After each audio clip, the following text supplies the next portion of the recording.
I've received numerous requests to announce that the concession stand will be closing at 8 o'clock. So if you want to hit them up, you've only got about less than a half an hour. So at this point, I will turn the meeting over. Oh, we got to vote to quorum. Thank you. Although looking out at the group, I'm sure we have one, but what's the story here? Oh, here we go.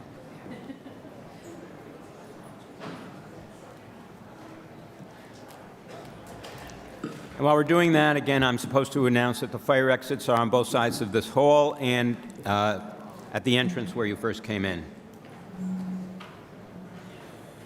Oh, we've got it. Yeah, that's fine. Well, we got 100. 100 and... got more than 100.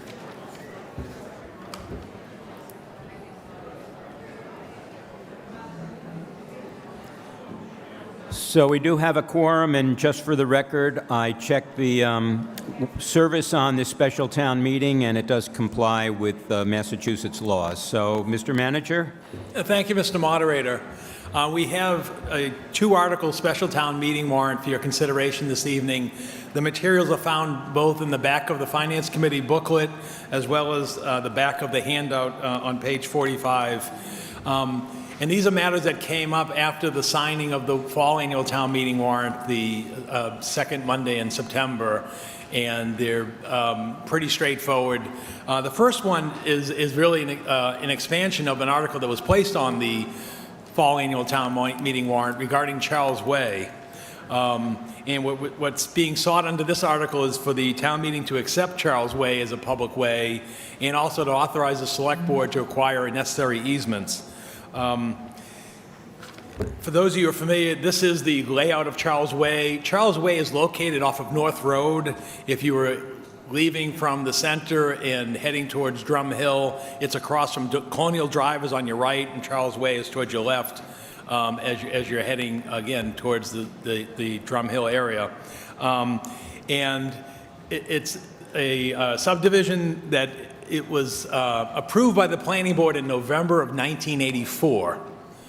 And back then they took a savings bank account as surety, which basically is the amount that was pledged to ensure that Charles Way was completed as a roadway. And once that was approved, the developer, the real estate trust, conveyed lots at a subdivision as is customary. But in those conveyance of the lots were only conveyed with an easement to own Charles Way. Therefore, the trustees of the Realty Trust continued to own the fee, or basically the interest, in Charles Way and the associated drainage easements. Move forward a few years, 1989 comes, the Real Estate Trust has sold the lots, hasn't completed the work on the roadway, the town goes to collect and act upon the bond.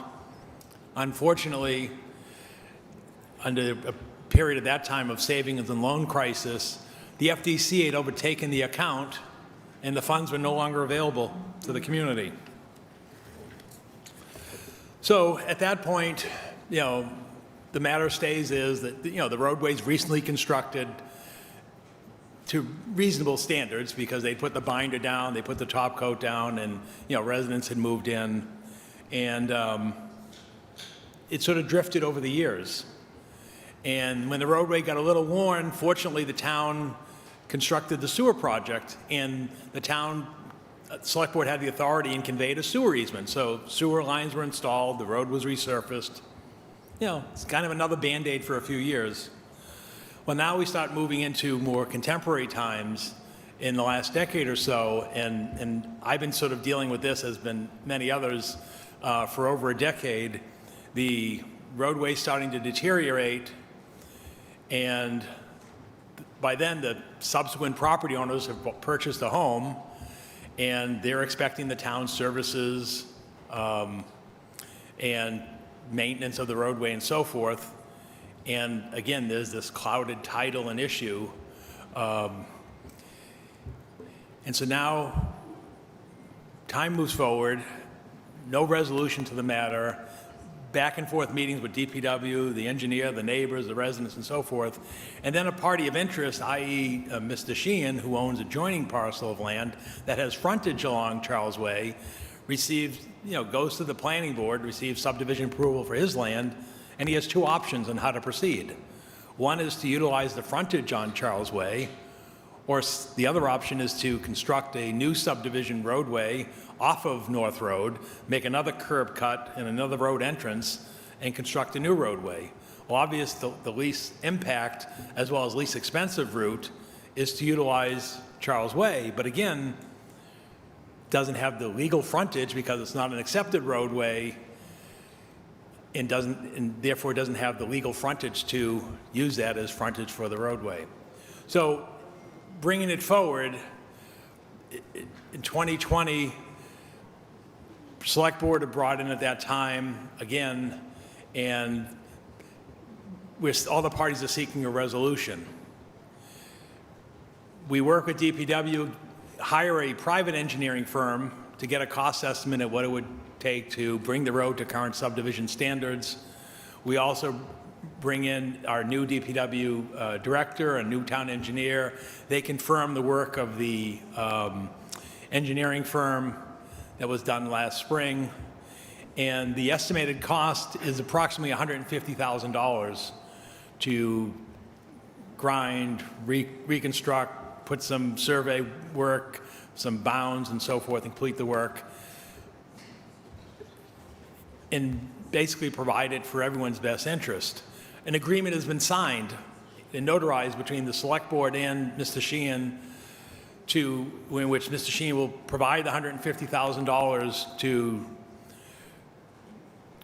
allow the project to move forward. Given that this work is going to take place next spring, which is new construction season, the town doesn't have its bids for work at that point in time in terms of what it will cost for pavement and other materials and services next spring. And, but everybody's working together for a resolution to the project. So that's where we stand this evening, where with all the parties come together, there's a potential of additional costs, but the town will contribute with our force accounts and others to make this happen. So the end of the day will be a situation where the town has an accepted roadway, which contributes to our Chapter 90 road funding formula, which means we'd get additional funds from the state because it's based on your road mileage. The residents on Charles Way have an accepted, approved street that will be owned by the town and maintained in perpetuity, and the adjoining property owner acquires legal frontage to construct the homes which the neighbors are accepting of and supportive of. So again, on behalf of the town, we ask that you approve this action to allow Charles Way to finally be resolved for an action that really no one here today had any responsibility for, and bring them up to the status of an accepted way in the community. Thank you, Mr. Moderator. Thank you. Does the Finance Committee have a recommendation? The Finance Committee unanimously recommends approval of Article 1. Does the Select Board have a recommendation? The Select Board unanimously recommends approval of Article 1. Does anyone have any questions? Debate?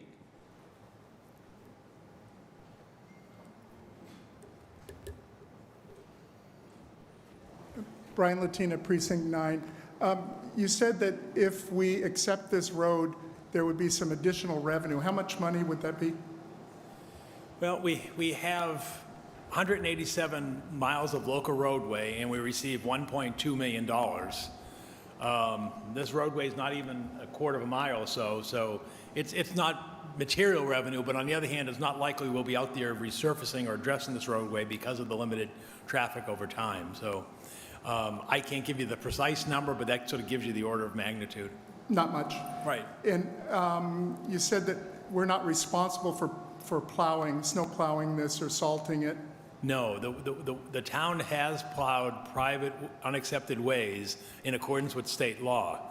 What we're not responsible. This one. But, no, for this one we have conducted snow and ice removal, and that's in accordance with state law. The town does provide that service. What we're not able to provide is the construction and maintenance of the roadway because we don't have the legal right to do that under state law. So that would be a continuing cost where we have $39 million expenditure looking forward for our other roads. Right, but this would now be at prime condition, so it's not likely this road would need attention probably for another generation. Okay, and no cost to us except for DPW work and time Right. and that sort of thing. Exactly. Thank you. Thank you. Claire Janot, Precinct 4. Paul, what are the specific state law conditions that allow or require the private roads be plowed? There's a provision of state law, I don't know if council has the statute off the top of his head, but it does authorize towns to unaccepted ways in the community. It's not driveways, it's Authorizes. authorized. So how does the town decide which private ways to plow and which not to plow? I think the town custom and past practice has been it plows and performs snow and ice removal operations on roadways approved by the planning board, such as Charles Way and others that come before the town. What the town doesn't get into are private ways, which are not constructed to the town's subdivision standards, nor ever intended to be accepted as public ways. Okay. Which does not have the right for the public to travel upon. Okay, so that helps me, thank you. The second question I have is, a senior moment.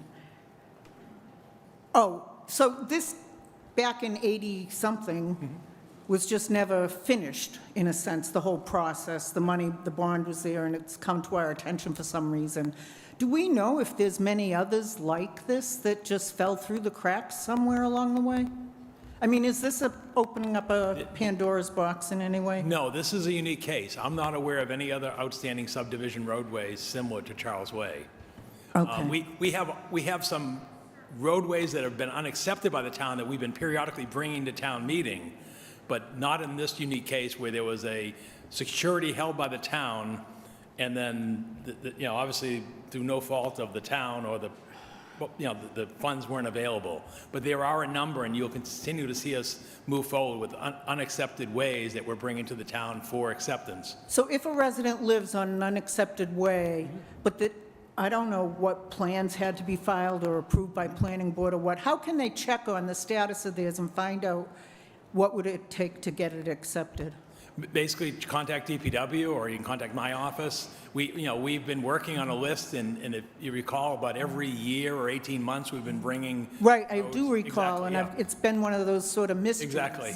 All right, thank you. Okay. Sam Polton, Precinct 4.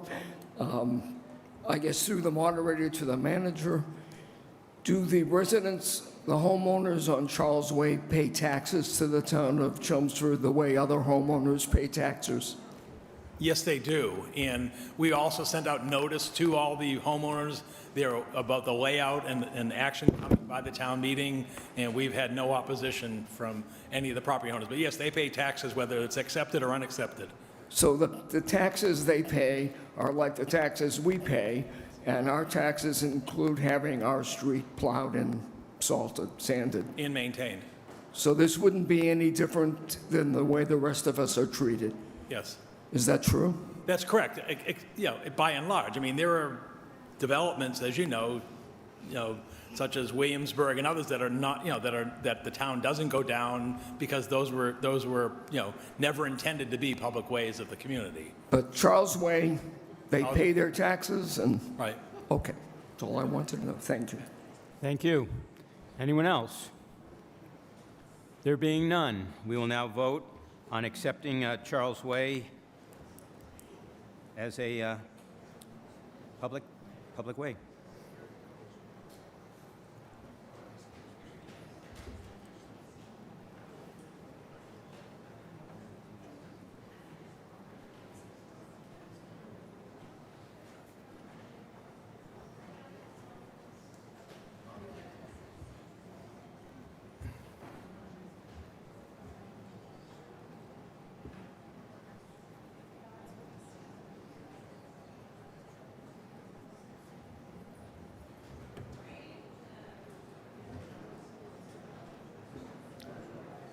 The article passes 115 in favor, 3 opposed, 2 abstentions.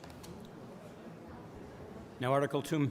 Thank you. Article 2, the final article on the special town warrant, is an article that Town Council describes as belt and suspenders. This pertains to the redevelopment that's taking place at 255 Princeton Street, the former UMass Lowell West campus that was, zoning actions were approved last February to facilitate that project. And we're now in a situation where the project's been approved by the planning board, and the developer and the lenders are doing all their due diligence and title examination. And during the course of that title examination, they came across a sewer easement that was dated in May of 1914, issued by the county commissioners at the time, for road improvements at the then Middlesex County Training School. There's no record of there ever being a sewer system within that roadway easement. And so the property owner is requesting an extinguishment of the sewer easement. There's no impact to the town. Town council believes that the select board can sufficiently extinguish the easement on its own volition. The developer said, well, why could you bring it to town meeting just to be double sure? And just, so then not only have the selectmen's vote, but you'd also have the town meeting vote as well. So given that we called the town meeting, we put this on there, and we ask your approval for this ministerial action. Thank you. Does the Finance Committee have a recommendation? The Finance Committee unanimously recommends approval of Article 2. And does the Select Board have a recommendation? The Select Board unanimously recommends approval of Article 2. Anyone have any questions? Alvin Draymond, Precinct 7. Just what happens if, as they go digging around, they actually run into a system? Will that have any impact on the town? No, because That's- there's... I'm happy with that, no. That property is not connecting to the town's system, as we may be aware. They're having their own on-site sewage treatment facility. Okay, thank you. Thank you. Anyone else? There being none, we will vote on Article 2 to extinguish the sewer easement at the property 255 Princeton Street.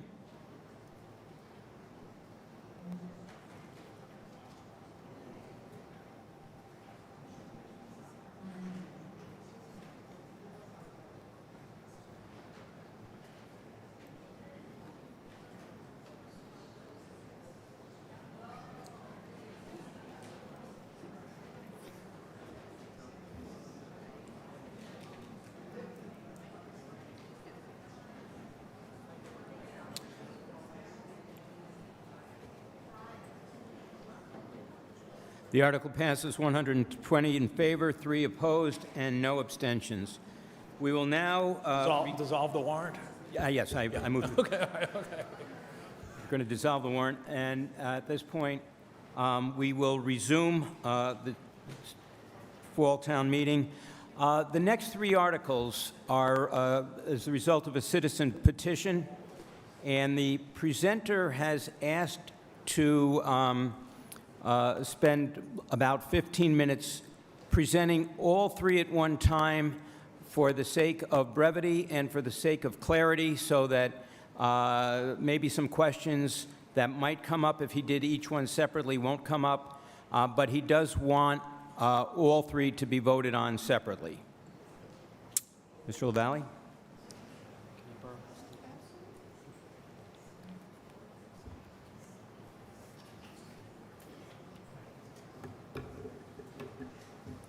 Good evening. Thank you, Mr. Moderator. So tonight I'm going to be presenting 3 articles. They are related to distribution centers, warehouses, and zoning. The original text that was sent out in the warrant is different than the proposed articles, and I wanted to explain a little bit why that is. Because the laws governing citizens' petitions, we had to re-sign any changes that happened before the town meeting happened.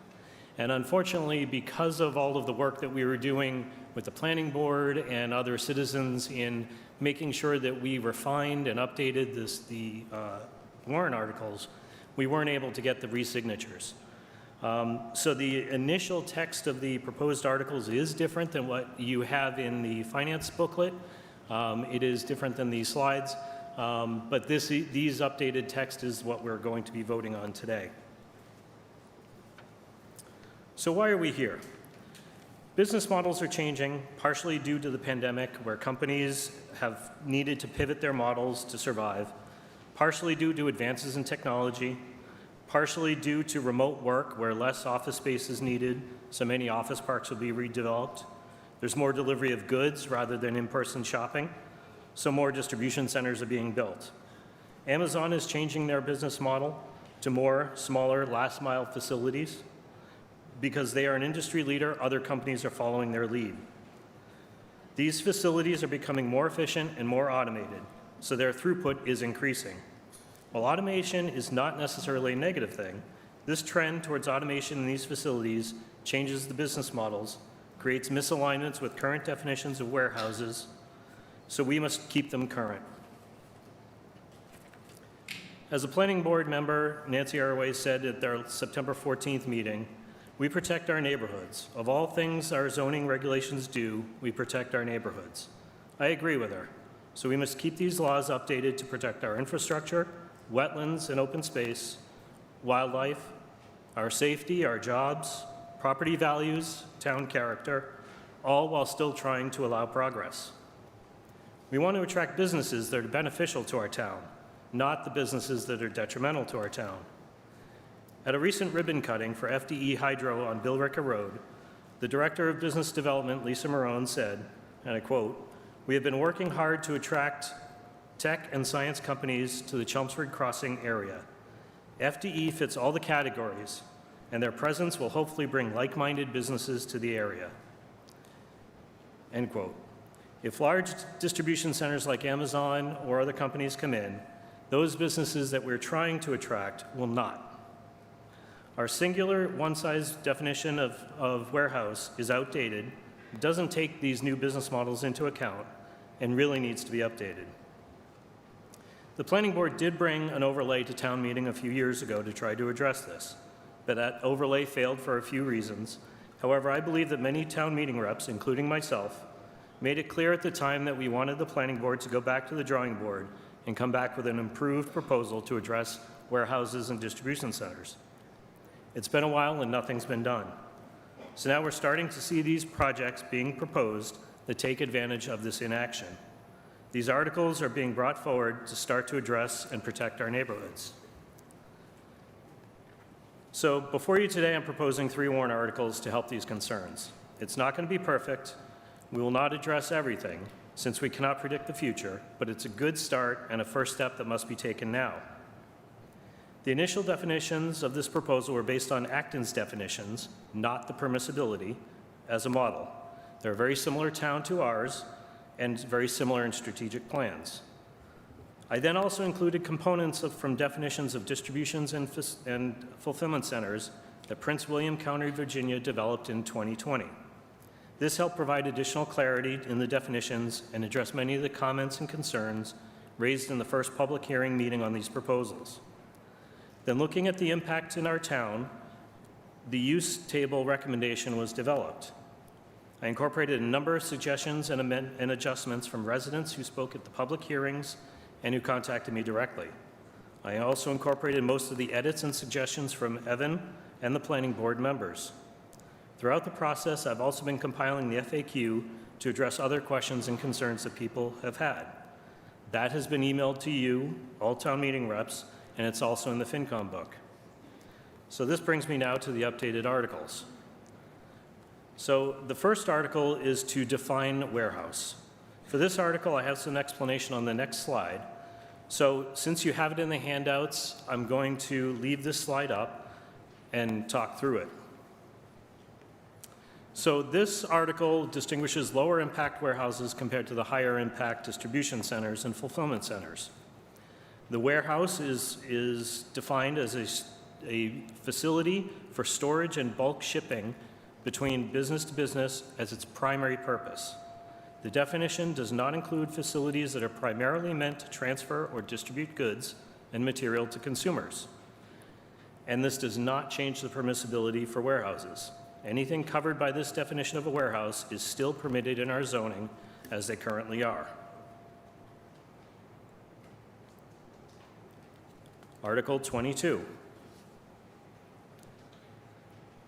For this article, it's very big. So I know that the text is very small in the full article and hard to read, so it was split up into 3 slides. 1 slide for each of the paragraphs, and then the overview slide. But I will go through the details of each of the next slides so you're not straining to read the full article. The prior article defined what a warehouse is and isn't. This article defines what a distribution center is and isn't. And more specifically, it defines the differences between small, medium, and large distribution centers. This article and the one before are only about definitions of uses, not what is allowed and what isn't.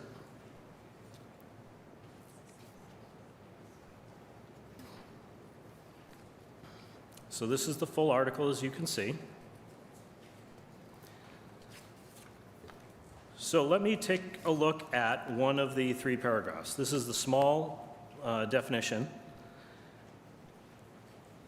For all 3 paragraphs, the small, medium, and large definitions, all of the text except for the references to the size of the building and the square footage is exactly the same in order to define the use of the distribution center. The differences that I've highlighted are related to defining the different sizes. If we remove the size difference for a moment, let me go back to that. If we remove the differences for a moment and look at only the text that defines a distribution center, all 3 paragraphs are the same. It defines the distribution centers based on the primary use of moving goods to consumers rather than storage as a primary function. For the purposes of these articles and definitions, distribution centers also includes fulfillment centers. The definition does not include warehouses, as we've already defined in the prior article. It also does not include transport terminals, which are already defined in the zoning definitions. While not called out specifically by name, it does include parcel hub and sorting facilities because those facilities distribute, fulfill to consumers rather than storage as their primary use. This definition also does not include retail uses with accessory delivery components, like grocery stores, Kohl's, etc. Those are already included in other articles, in other zoning. So now let's take a look at the 3 paragraphs with reference to size. This zoning article needs to be forward-thinking, so we need to be able to change with business models in the future. So I use gross square footage, since that is often used as a key distinguishing characteristic in zoning and traffic studies. It's also how the major business complex zoning bylaw is distinguished, where the size of the building is the factor that determines how it's managed in the bylaws. Size has a rough correspondence to potential impact on the town. The next question is, why these specific sizes? 20,000 square feet as the cutoff between the small and medium was chosen to align it with the major business complex and related special permits. 75,000 square feet as a cutoff between the large and the medium was chosen because of research I have done with last mile distribution centers. Most of those right now are ranging from 200,000 to 250,000 square feet, but one of the newest ones in Bridgewater from Amazon is 155. That's a significant recent shift in business model and efficiency from Amazon. It won't be long until another shift in efficiency brings it down even further. Another aspect is that many of these larger distribution centers have multiple tenants and not just one. So if a 150,000 square foot distribution center could easily be divided up into 2 tenants at 75,000 each. The third article, again, I'm going to leave this up since you have the explanation in the next slide. This is where our use table regulates how we have uses in our town. The warehouse line of the use table remains untouched with these proposals. It's special permit in the roadside commercial and allowed by right in the IA district. My proposal is to add these 3 lines for the use table for distribution centers. The way these articles are structured and the granularity of the definitions allows us to mitigate any negative impacts to the town from the large distribution centers while still allowing the use by special permit for the small and medium distribution centers in the industrial and the small and medium in the industrial and the small distribution center in the commercial zones. The large distribution centers would not be allowed in any zone in town, at least for the immediate future. If we pass these articles now the way these are laid out, it protects the town in the short term from significant impacts of the large distribution centers and allows the town some flexibility in the future to adjust these bylaws down the road as business models change and impacts are better understood. It also allows future overlays to be put on top of this underlying zoning if the planning board and the town so desire in the future. So why not do the overlay now? Well, overlays usually add uses, not take them away. If we still allow the use in the underlying zoning, doesn't matter what the overlay says, the use will still be allowed in that area. By doing it this way, it puts the control back in the hands of the town rather than the developers. There are just some things we don't want in town. Heavy manufacturing and asphalt plants are some recent examples. This proposal is adding large distribution centers, and only large distribution centers, to that list. Passing these articles creates a more precise definition of a warehouse than we have now. It creates a definition of a distribution center, which we don't have yet, and prevents many more large distribution centers from coming into town. It'll also allow us time to be more thoughtful about if and when we want these large distribution centers in town through overlays. But if we don't pass these articles tonight, and because our zoning districts are not laid out in the most optimal way, we will continue to have an outdated and extremely broad definition of a warehouse that includes all sizes and shapes of distribution centers and fulfillment centers, and a use table that allows it in many parts of town that will significantly impact current and future residents and businesses, including Riverneck Road, near Byam School, and other industrial zoned areas and roadside commercial district areas where warehouses are currently allowed. If we don't pass this tonight, I worry that we'll send a message to any developers that we welcome fulfillment centers and distribution centers like Amazon in any IA and roadside commercial district in town. I have handed out some maps on each table for you to take a look at where our IA zones are. You can also take a look at where the roadside commercial zones are. Thank you. Thank you.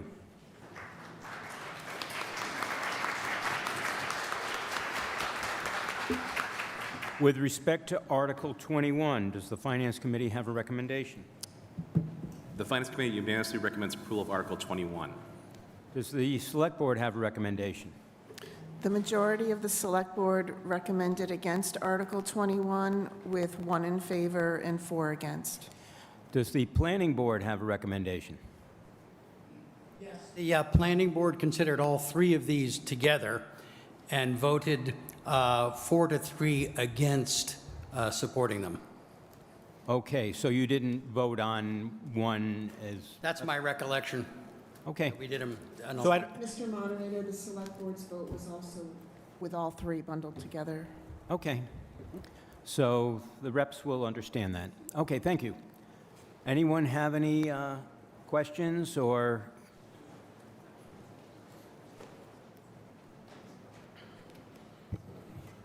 Mr. Moderator, Pat Williams, Precinct 7. I'd like to make a motion to consider Articles 21, 22, and 23 together as a consent agenda. As has just been described, they do kind of all relate to one another. They all interact, and so I would make that motion. Okay.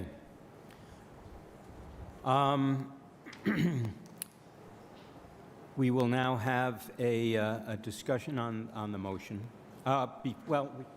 We discussed it before we vote on it. Does anyone have anything to say about that? Yes. Very good, Glenn. Please identify yourself. Glenn Thorin, Precinct 7. I came up here to say something different, but with the Pat's motion in front of me right now, I definitely think we need to vote on these separately, and here's why.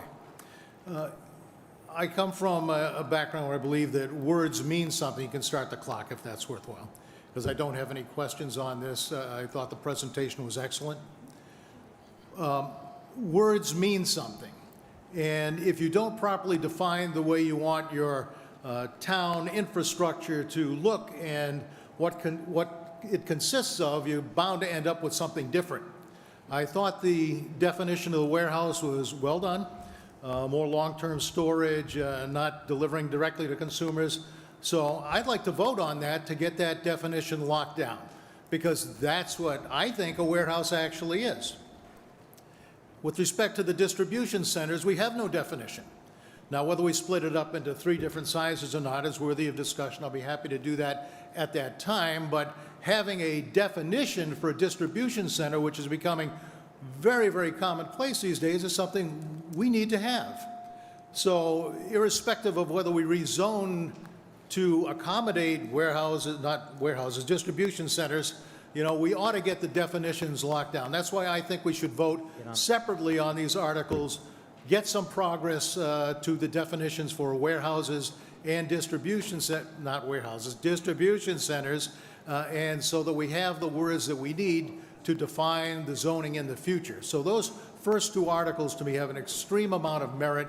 We ought to vote on them, we ought to pass them, and then move on to whether or not we want to exclude or include distribution centers in the town zoning. Thank you. Thank you. Mike Raisbeck, Precinct 8, and Chairman of the Planning Board. I take a contrary view here. I believe this should all be handled as one piece, and the reasons for that are that if you pass the definitions, but you don't pass the other changes, you get into a situation that's at least somewhat murky from a legal perspective. I know there are several views on where that would take us, and I would suggest that we engage town council to give us his opinion. Mr. Moderator, through you to the previous speaker, it is actually unsettled as what the effect would be if certain of these amendments passed and others didn't. There's been a discussion among the attorneys in my firm, and there's a difference of opinion between us as to what the impact would be. I was of the opinion that you can't back your way into an allowed use, so therefore if the town meeting did not approve of specific use, then it wouldn't be allowed. But other attorneys in my firm who have a long period of experience in these matters take the position that if the use was allowed under the existing zoning bylaws, just the fact that it became more specifically defined, and if the provision that would have not allowed it didn't pass, they felt that it would continue to be an allowed use.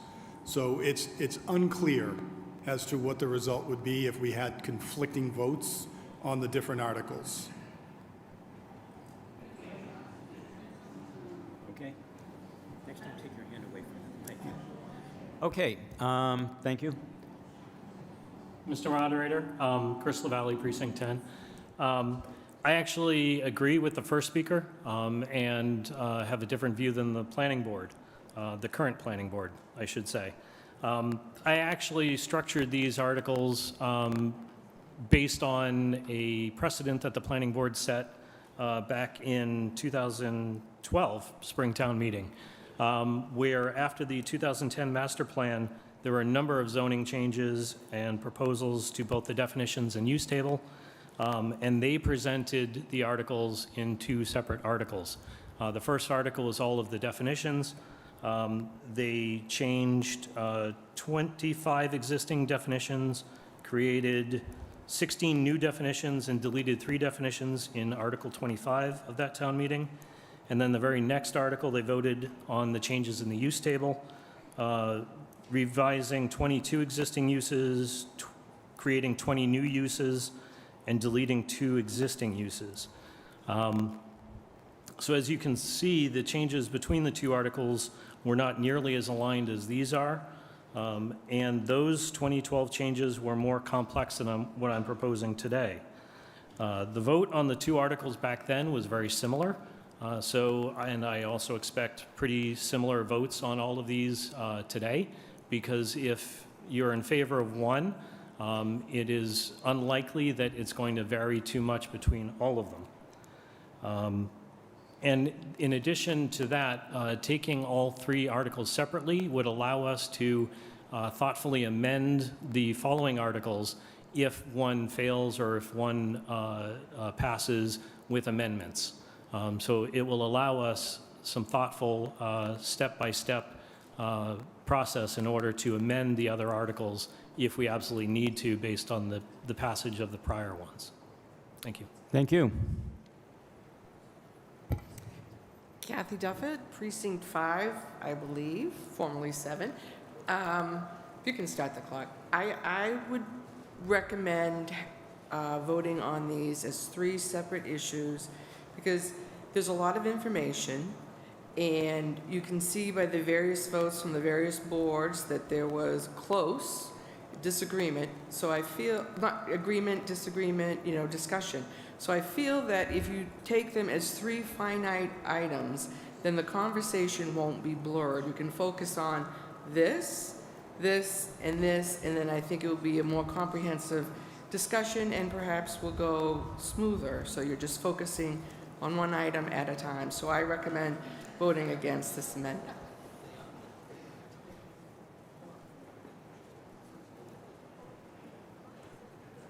Will Wagner, Precinct 3. Just to follow up on what some of the other speakers have said, I think that voting on these together is a mistake because, most importantly, I don't think anyone has any issues at all with adding the definition of the distribution center or separating distribution centers from warehouses. I think that's pretty clear, pretty straightforward and cut, and I think all the debate's going to be in the third article. So I think passing the first 2 or voting on the first 2 won't affect the third one all that much and will allow us, if the third one does not pass, to come back with the defined statuses from the first 2. Thank you. Thank you. Badru Puliappan, Precinct 11. Mr. Moderator, through you to the presenter. Were these articles presented as a single joint article to the Finance Committee, the Select Board, and the Planning Board, or were they presented as 3 different articles to each of the boards, the Finance Board, the Select Board, and the Planning Board? They were presented exactly how I did tonight, with an overview, and then as 3 separate articles. Thank you. Mr. Moderator, to the Select Board, why did the Select Board consider this as a singular article with 3 components instead of reading them as 3 separate articles? I'd like to understand their logic, if there was one. We did that because of the interdependency between the 3 and because of the questions on the table about the legalities of whether 1 or 2 pass and the others don't. Pat, do you want to add anything? Yeah. Thank you. And could the Planning Board also state their reasoning of, was it the similar reasoning that they took up of this or another reason that they chose? Thank you. It was precisely the same reasoning that these were being presented as a package, and separating them had the potential, at least, for some unpleasant consequences, as Town Council has discussed. Thank you. Thank you.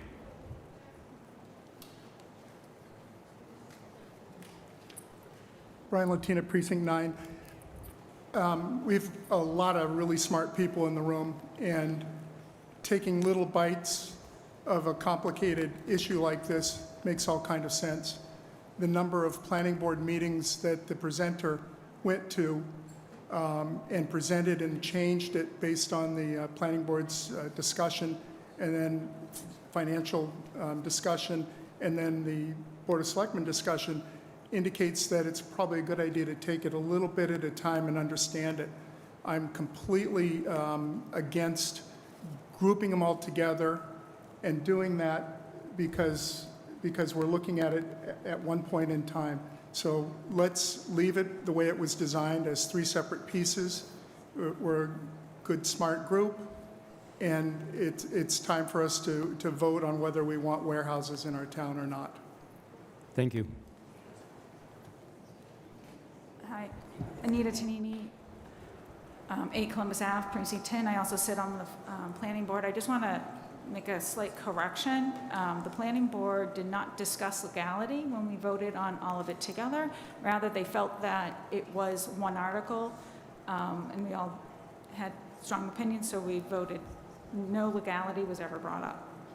Thank you.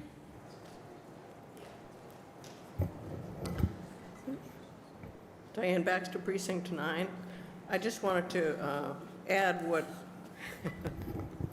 That's fine. That's all right. A little too low works, too.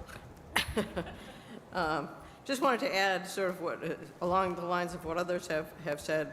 I support keeping these separated, in part because as we listened to the Planning Board and Select Board state their opposition to the group, we don't really have any more information to understand what they really disagreed with. And I think going forward, if these don't pass, it will be important to really understand what the reason is for it not to pass. And I don't think we can do that unless they're all voted on individually. Thank you. Thank you.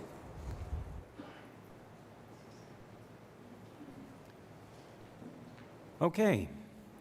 So we're now going to vote on the motion to treat all 3 articles as a consent agenda. If you vote yes, that means that there's only going to be 1 vote on all 3. If you vote no, we will take 3 separate votes. In either event, you're going to be able to ask questions about each individual component, whichever way we go.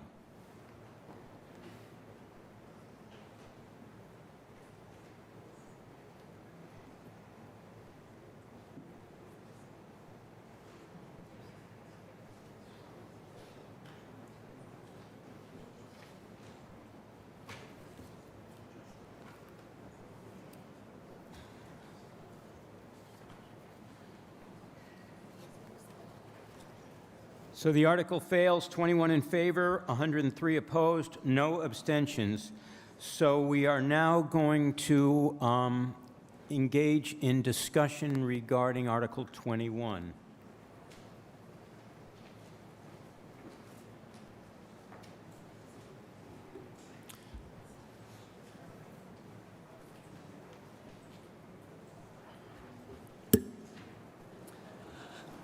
Scott Davidson, Precinct 3. So, question to the presenter. Before you had the impetus to come up with a citizen's petition, did you approach the planning board about them submitting something for this body to look at that would be submitted by the planning board? The reason I ask this is, in general, zoning changes tend to come submitted from the planning board, and it usually carries a little bit more weight when it comes from the planning board. So I'm just curious if you approached them beforehand. Not specifically about this, but it was a directive in the last town meeting where this was the overlay was raised. I had been keeping track of the agendas and planning board meetings, and then what finally brought it to a head and what came up in discussion was the River Neck Road project. At that point, with that project and the 129 project being proposed, I felt we couldn't wait any longer. But then, and I just wanted to make sure that I understood, as part of this, you did consult with the planning board to get some of their feedback to get the wording and things like that? Yes, absolutely. As part of the citizens petition process, I put together the initial proposal, and then the first step is to present it to the planning board. I worked with them for about 3 or 4 months leading up to this to present the initial text. I took a significant amount of feedback Member Nancy Arroway actually is the one that suggested breaking it out into small, medium, and large distribution centers to help clarify. So I took a significant amount of their input, incorporated it in. Okay, you can start the clock, but I'll only be 10 seconds. I'm in favor of Article 21, so I mean, I think specifically defining what a warehouse, it's an antiquated definition, and I think we do need to update it. I'll be back to talk more about the other articles, but for 21, I'm definitely in favor of that. Thank you. Sue Carter, Precinct 11, former planning board member. Do you have any idea how many businesses are in town that currently are considered warehouses that will now fall under the distribution center? Yep, I did look at that data. I worked with the town engineering department, and we used footprint square footage because that's all we have. So I did a rough estimate on the amount of buildings. And so I looked at all of the buildings within the IA district, and we came out with 311 out of 385. So there are 385 buildings in the IA district. 311 of them are under 20,000 square feet. 60, or about 15%, are between the 20 and 75,000, and 14, which is about 3.5%, is over 75,000. And if you look at those 14 buildings, we have 6 of them are office buildings, 2 of them are manufacturing, 1 is the DPW building, 1 it would be considered a warehouse in the new definition, 3 of them are manufacturing and wholesale, and 1 of them would be considered a distribution center in the new definition, and that is UPS. Okay. So we know UPS is off of Brick Hill Road. I was just trying to get an idea of the scope of how much this would impact existing businesses in town, and really how big a problem is it? Oh, I'm sorry, this is probably discussion. How big a problem it is if we only have 1 building that qualifies as a distribution center. I agree we should modernize, but I question, like, some of the supermarkets. Their business model has evolved, especially with COVID, to allow direct delivery to consumers.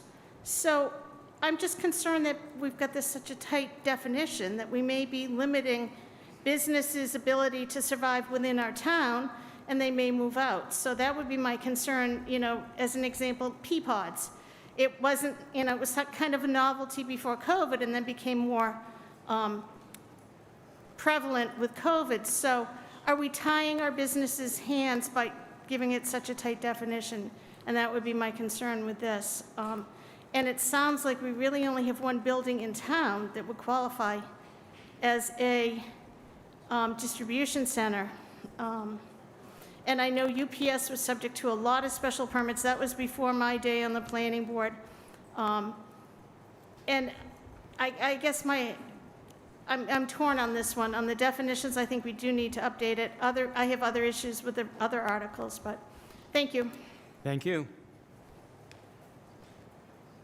Hi, Kevin Casilla, Precinct 1. I got one question for you. How long does a business have to keep their goods in a building before they're primarily storing goods? Is there going to be some kind of set time limit? No, because in the definition of warehouse, it does include shipping as part of that, but the main use is not distribution to consumers. The main use is either storage for any amount of time, or it's for distribution to business and wholesale. So that is included in the definition of warehouse, not distribution centers. Okay. Thank you. Paul Regazio, Precinct 2. The last sentence says warehousing shall exclude self-storage. I understand what self-storage is, but what is, and briefly, the definition of the distribution center? Seems like we're trying to exclude this from a distribution. What is the difference? So that's what we're going to be deciding tonight. So as part of the definition of warehouse, the self-storage is already defined as a specific use in the definitions, in the zoning definitions. And one of the ways that these are written is that if something's already defined that could potentially be included in another definition, you specifically exclude it and refer to that other definition. So that's what we did here, is that if something is defined as a distribution center, as defined in the next article, then it's excluded from this definition. Okay, thank you. Thank you. Liz Reinowich, Precinct 11. Do you have a copy of the existing definition that's being replaced? Yes.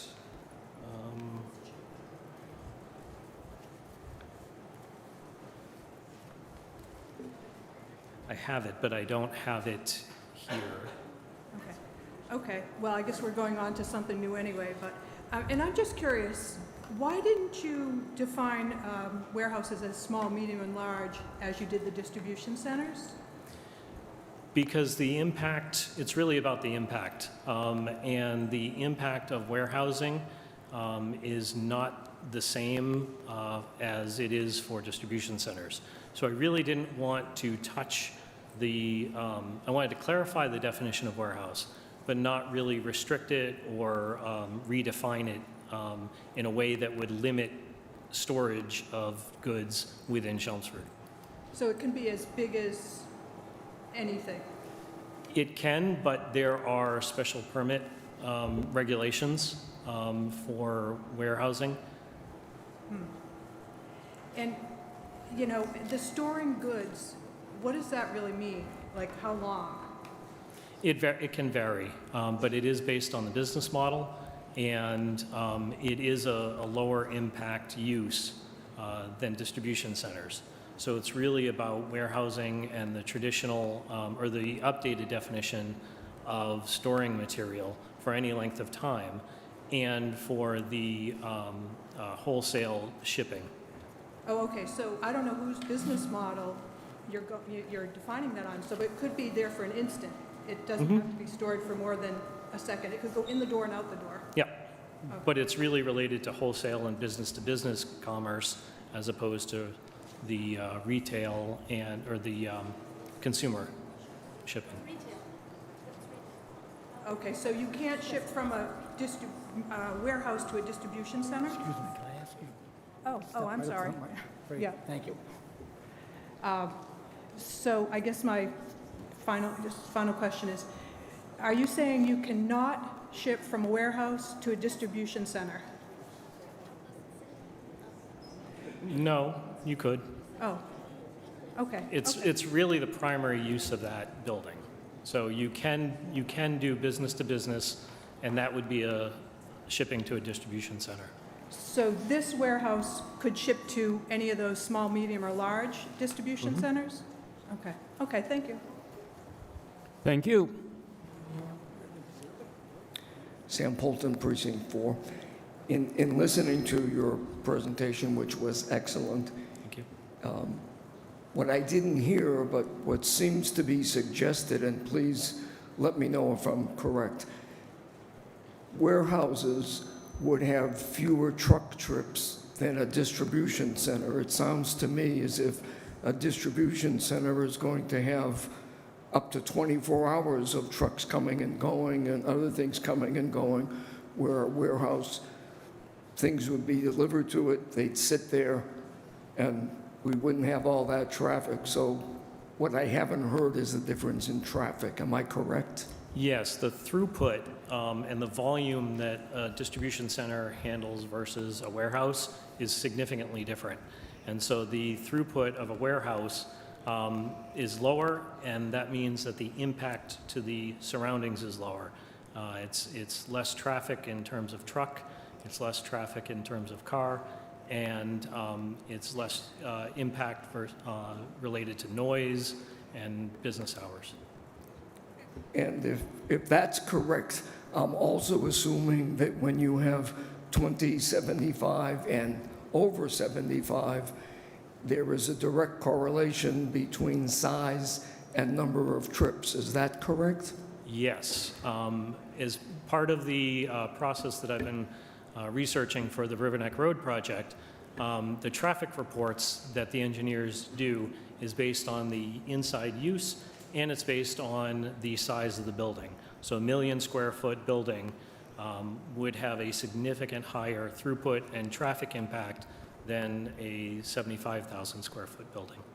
So my last question to you would be, it appears that the purpose of this is more about environment than it is about building size or placement or anything else. You're talking about the collateral damage, if you will, by not defining a distribution center as opposed to a warehouse. Is that correct? It's one of the things, yes. But in the bylaws, we define and limit the uses based on their impact to the town. Thank you. Thank you. Well said. Hi, Mike Raisbeck again, Precinct 8. I just wanted to comment a little bit on the definition problem. I'd suggest that people, if they have a little bit of time to think, work through all the different combinations of warehouse, distribution to retail user, distribution to other business, et cetera, et cetera, et cetera. And when I did this, I found that I could come up with a whole lot of scenarios, and the traffic and related problems, noise and such, were not so closely related to the precise definition of the use as to other things that can be properly, I think, handled and regulated other ways. And we do occasionally have projects where we put or attempt to put limitations on truck traffic, limitations on route, can only turn right, can only turn left. I think those sorts of mechanisms that focus on the problem rather than on the use may ultimately be more effective and better adapted to what we're trying to accomplish here. Thank you. Brian Latina, Precinct 9. You're basically defining a warehouse versus a distribution center and excluding a distribution center in this model, this definition model, correct? Yes. Okay. You can start the clock. I moved 46 warehouses and distribution centers over the last 10 years. I've been in a 1 million square foot building up in Toronto, 800,000 square foot. We moved the Charette building, everybody knows in Woburn, right before you turn to go to Boston, up to Andover. Went from 170,000 square feet down to 40,000 square feet. And then I moved it to New Jersey 4 or 5 years later. A distribution center typically, and this is what you're trying to exclude, is owned by a 3PL. That's the term, third-party logistics. The reason a company like the one I worked for wanted to change from a warehouse model to a distribution center model is because they save about half as much money. Well, how do you do that? You put a whole bunch of different companies in one building and you hand it off to a third-party logistics company. Great big company that moves as much stuff as they can, as cheap as they can, and you can do it for half price. So your $28 an hour warehouse forklift operator is now coming back and working in the same physical building for a third party for $14 an hour. What it does is, to do that, you have to increase your traffic. So you have a bunch of big trucks come in the morning before noon, and you have a whole bunch of little trucks leaving with half loads, or an over-the-road truck that came in from California and parked in our rest area so that he can make his schedule to pick up his stuff at 2 o'clock. Or they park on your residential road or the Walmart parking lot. We've all seen those 53-foot trucks sitting there with the guy sleeping and it says Texas on his plate. That is a third-party warehouse distribution center that you do not want in Chelmsford. Warehousing typically is owned by the manufacturer. It slows everything down. They're building something that's valuable. They have white-collar workers in there that are paid more. You have company people in there that are paid more. One company typical is a warehouse. 1 minute. 5 or 6, up to 20. And when you put a 1 million square foot warehouse together and call it a distribution center, you're talking as many as 100 different companies in there. And boy, you can tell. You go outside the building and there's all kinds of trucks parked, dripping diesel fuel. There's a whole bunch of folks parked on the side roads. They have a few more stops at the usual areas that pick up around them, cheap motels, crummy bars, and there's lots of truckers around. That's classic. The other thing that's classic about it is the roads are all torn up around these places. We do not want those. This definition that you have here, it's spot on. I'm voting for it. Thank you.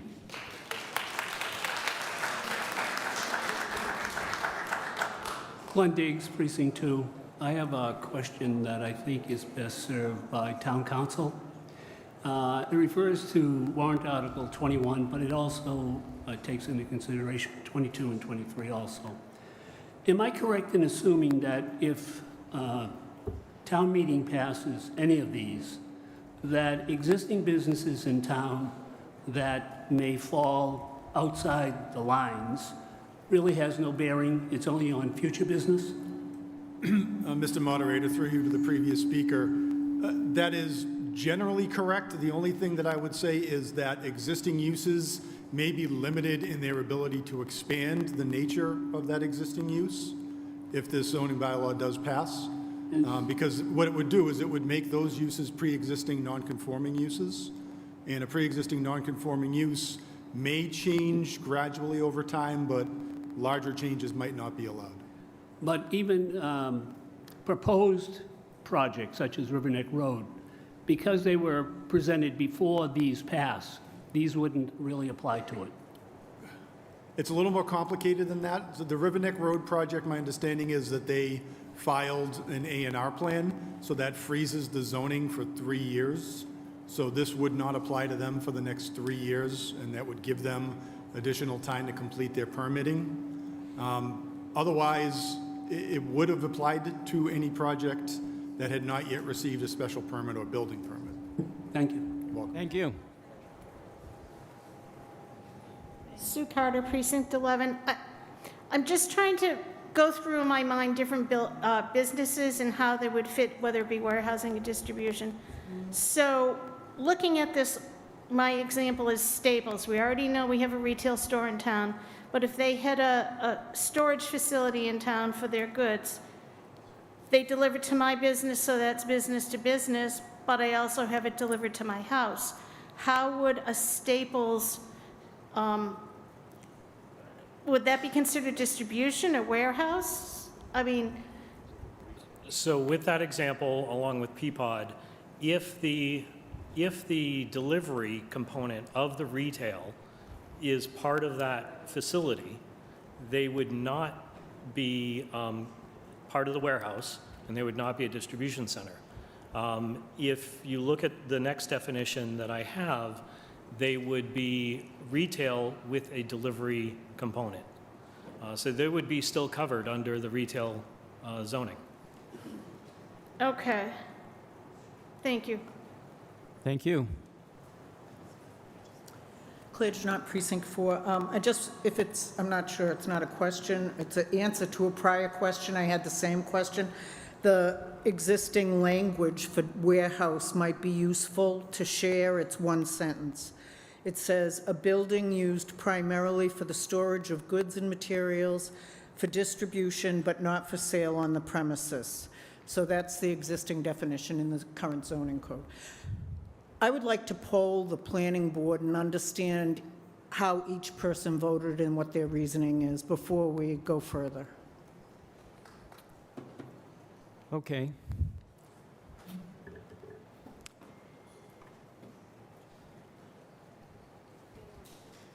Mike Raisbeck. Again, more than happy to do that.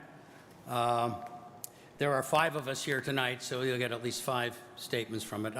I've already said some of what was underneath my vote, which was against approval. It was in part because of the problems in terminology, and even good and well thought out terminology can take you in directions you don't expect. Second was my feeling that we ought to focus on the problems, which are traffic, and to some extent safety associated with traffic, noise to a lesser extent, but that we should focus on dealing with the problems rather than on the usage. And third, we have in place, in town, a major business complex special permit, which applies to anything 20,000 square feet and up, regardless of what it is, has got to come before the planning board for a special permit. And things like the traffic and the noise and such are precisely what gets discussed when you're looking at a major business complex. So I think we have perfectly adequate capabilities to handle these sorts of situations. And I note that I don't believe we've had anything that looks remotely like a distribution center pop up in town in the last 20 years. We've got UPS, goes back a little farther, but even that is really business to business in large part. So that's my view. Anita is on the planning board, and I figured I'd give you a shot. Well, there's a line behind you. Okay, well, you asked to poll the planning board. I understand, but the people who are standing up, let them go. Okay, how would you like to handle the rest of the polling? Well, there's people behind you who are on the planning board, so let's... Oh, okay, we'll take them at time. I'd be willing to yield to planning board members to make their comment. Good evening. Mike Walsh, Precinct 3, also on the planning board. My reasoning against this at the time, and it still is against it, is because it's not done yet. And this came to us, various number of meetings. This came to us because of one particular project in town, which is Riverneck, which we have a good handle on and we've been working through. And that is one of the main reasons that this came about. So we already mentioned what happens if Riverneck Road, one way or the other, continues on, but this direct result has no impact on Riverneck Road. And this is a one-size-fits-all. And one thing that we look at across the board, this is adjusting all of the IA across the area. I suggested to Chris, let the planning board continue to work with you over the next couple of months, get this thing 100% packaged with a bow on it and bring it to town meeting. I'm confused by looking at some of this stuff tonight. He mentioned some of the language wasn't in the documents. I'm questioning if what we voted on is what we're seeing here tonight. And unless I have the documents in front of me, I don't know. So my vote was no on this, and I asked to bring it back in the spring. So that was my intentions. Thank you. Thank you.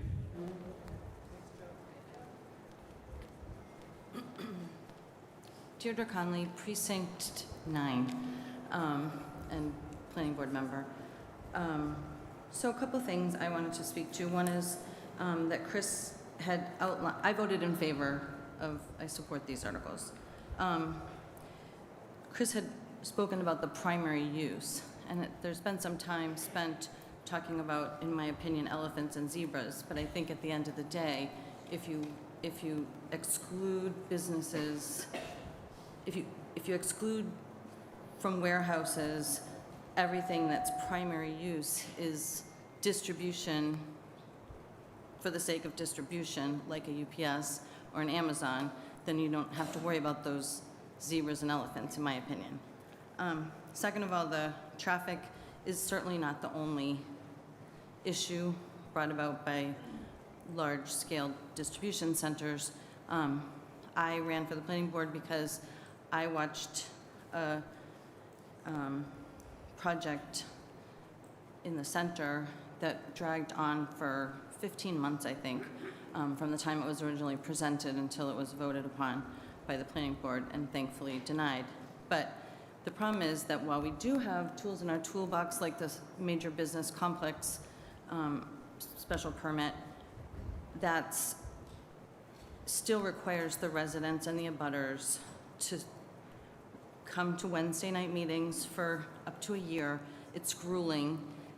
We listen to the whole presentation and then the revisions of the presentation, and it just goes on and on and on.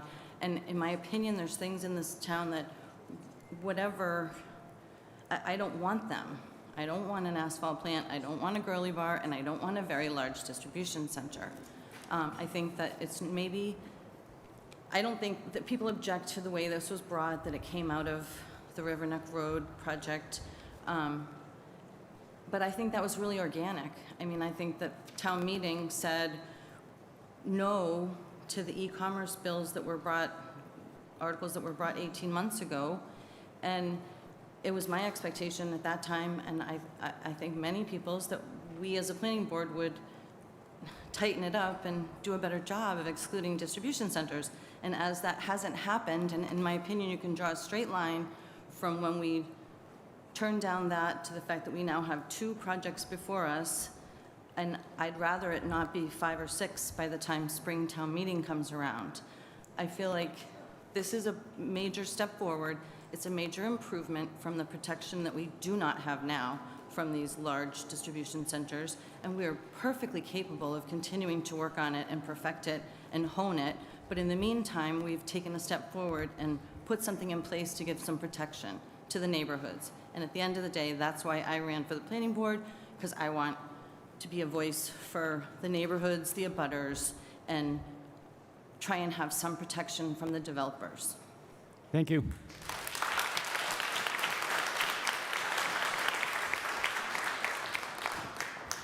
Anita Tanini, I voted in favor of this. I really don't know what I can possibly add to what Deirdre said.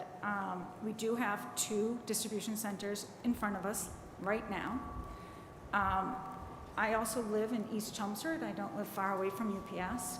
And for those of you who have not driven by UPS, I strongly recommend you do that. I don't think you want to drive by coming home every night from work and looking at an ugly warehouse. These buildings, it's more than traffic. Yes, traffic is one thing, but my fear is especially 129, but we have IA all over town. We have it across from Byam School. I mean, everybody abuts IA at some level in this town. And I don't want to be coming home from work and driving by warehouse after warehouse with tractor trailer. I mean, it's just ugly. I'm afraid for my property value. Additionally, I think we're being very naive. If we do not do this now, perfect or not perfect, like what Deirdre said, this stops it and we can always come back. It costs about $350 to $375 a square foot for someone to demolish and rebuild a warehouse. To build an office space or even a biotech lab, you're talking about 4 times as much. So if I'm a business owner, if I own these properties, and we're at the crossroad of, of Route 3 and 495, I can make 4 times as much off of a warehouse and a distribution center. Why wouldn't I do it?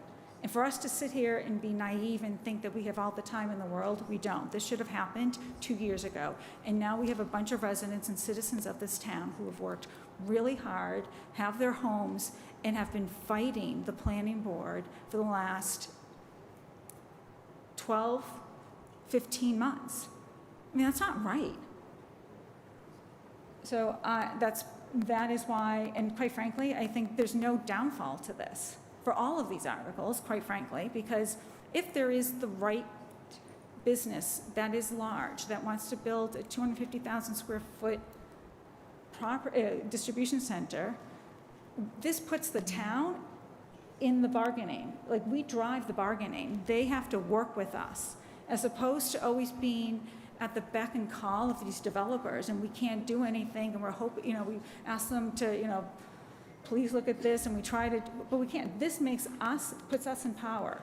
And I'd rather come in with a great project and ask 160 residents, town meeting reps, to put their vote in, as opposed to having only 7 people voting on these projects. So this does not say no to distribution centers, really, at any size. It just gives us the power as a town to drive the best type of business in this town and the best type of distribution center, whatever that may be. Thank you. That's it. Thank you.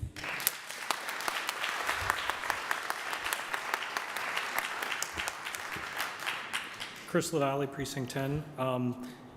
In the 3 or 4 months that I was developing these articles... Okay, Chris, there's a planning board person behind you, so let's... Sorry.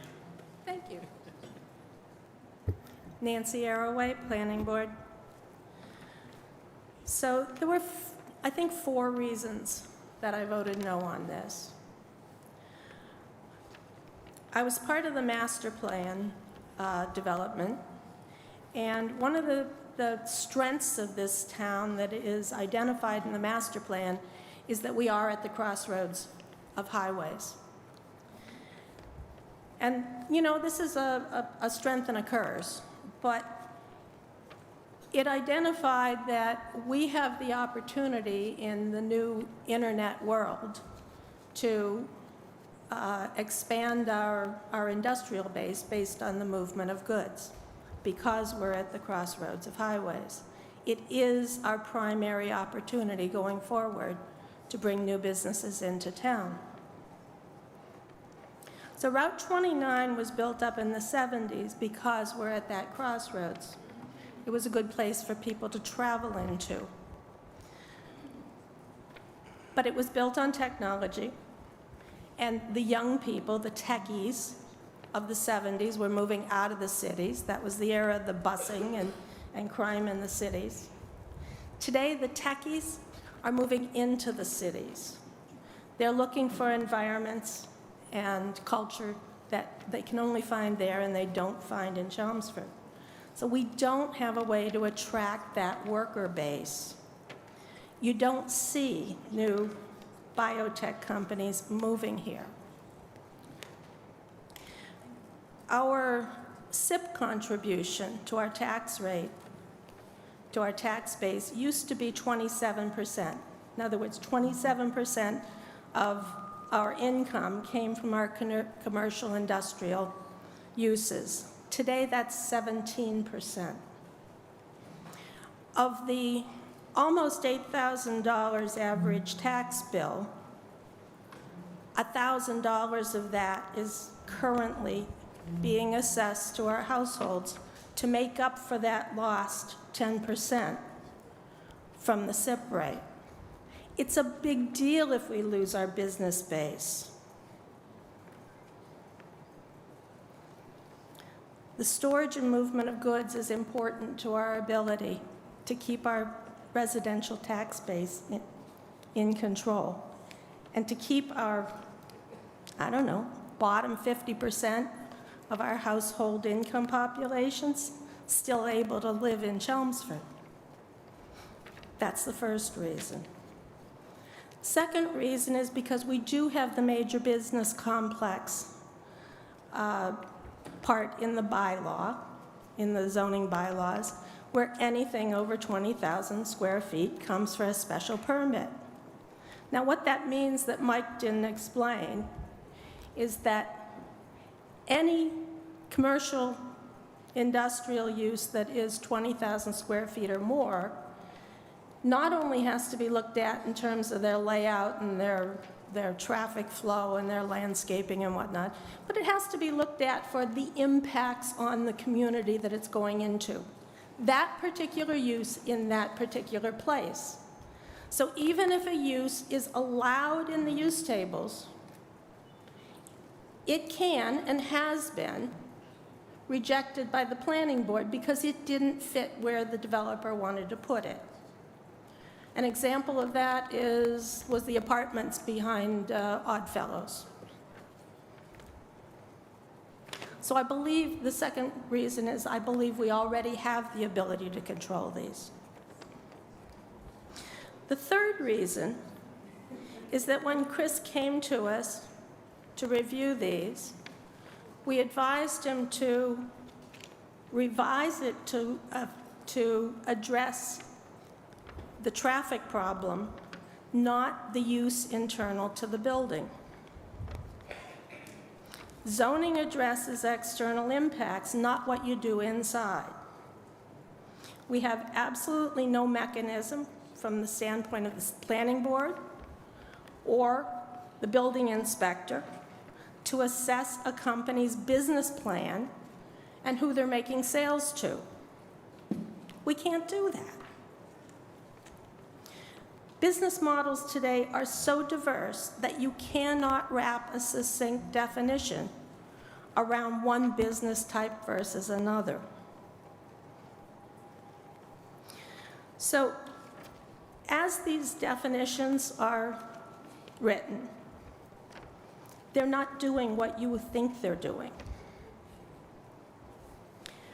Warehouses, this new definition, includes business to business. Right? Okay. Well, guess what, guys? FedEx and UPS, they're primarily business to business suppliers. This doesn't exclude them. Okay, Ms. Arroway? Yeah. I did not limit anyone to 3 minutes in... I appreciate that very, very much. But I was asked, No, why did I vote I've this way? given you- And I'm telling you. I've given you over 5, so... I know. I get it. I appreciate it. So the distribution center definition, it excludes retail. Any company that is selling direct to the public, whether it's internet or not, is under our retail definition. They are not distributors. Guess what? Amazon is a retailer. They're the largest retailer in the world. Second only outside of China to, the second one outside of China is Walmart. So they're not distribution centers, they're retailers. They don't get caught by this. That application over on River Neck Road, they applied for a warehouse. They don't get caught by this. This is not going to do what you think it is. Okay, Ms. Arroway, can you please wrap it up? I can. I absolutely can. Well, And in let's hear it. talking to Chris, he told me it's not just about the traffic. He says, we don't want businesses that are paying minimum wage. Well, Okay, Ms. Arroway, you know, we're not getting into minimum wage here. Okay? I mean, I've given you a couple of opportunities, and you just... Go ahead, Chris, you're on. Thank you, Mr. Moderator. I just wanted to mention to folks that I have heard all of these concerns from the planning board throughout the 3 or 4 months I've been working with them. And yes, 129 and River Neck Road will not be covered by these because they came in under our current definition of a warehouse, which is including everything. But at the same time, this will prevent other companies from coming in under the current definition. I was not able to add an overlay to this because it was outside the scope of the original warrant article, and also the fact that an overlay still would allow the distribution centers under the current definition of warehouse. We have to restrict the use at the underlying zoning in order to do an overlay to allow it. So that's why I couldn't do an overlay. The other concern is that we're regulating the use instead of the problems. The use table in the bylaws and the use definitions in the bylaws are completely based on use, not on the impacts. So an asphalt plant, which is restricted in town, is not going through any special permit process. We've determined that that is a use that we don't want in town. So therefore, that is a use in the use table that we've restricted. The other thing to keep in mind that e-commerce retailers, warehouses, small and medium distribution centers are not excluded in these articles. They will still be allowed in town based on the special permit process. It's only the large distribution centers. And then the last concern was that the major business complex is in place to address these. Well, we've got 2 in town right now, to the planning board, and it's not clear at all if the special permit process is going to be able to limit these in town. In fact, the Riverneck Road project just expanded its abutter list because it changed the proposal to be even bigger impact to the town. So the special permit process seems to be doing the opposite of what it was intended to do. And in addition, in the recent planning board meeting, September 28th, there was a project from Princeton Street that came up in the public input. Neighbors complained that the conditions placed on the special permit were never delivered before the occupancy permit was granted. And the planning board advisor at the time mentioned that this is regularly done for things that are not safety related. So if the special permit process is supposed to be putting limits on the projects that are not enforced and not enforced at the occupancy permit, then they're never going to be enforced. And this is the problem with the special permit process. Okay, thank you.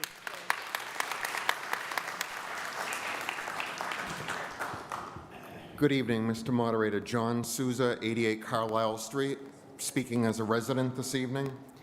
I'd like to thank the sponsor of this article for all the work he's done over the past several months and for being proactive. Whenever a petition article comes forward, I always look at what motivated the person to do so. In this case, he's trying to protect our neighborhoods from the effects of distribution centers.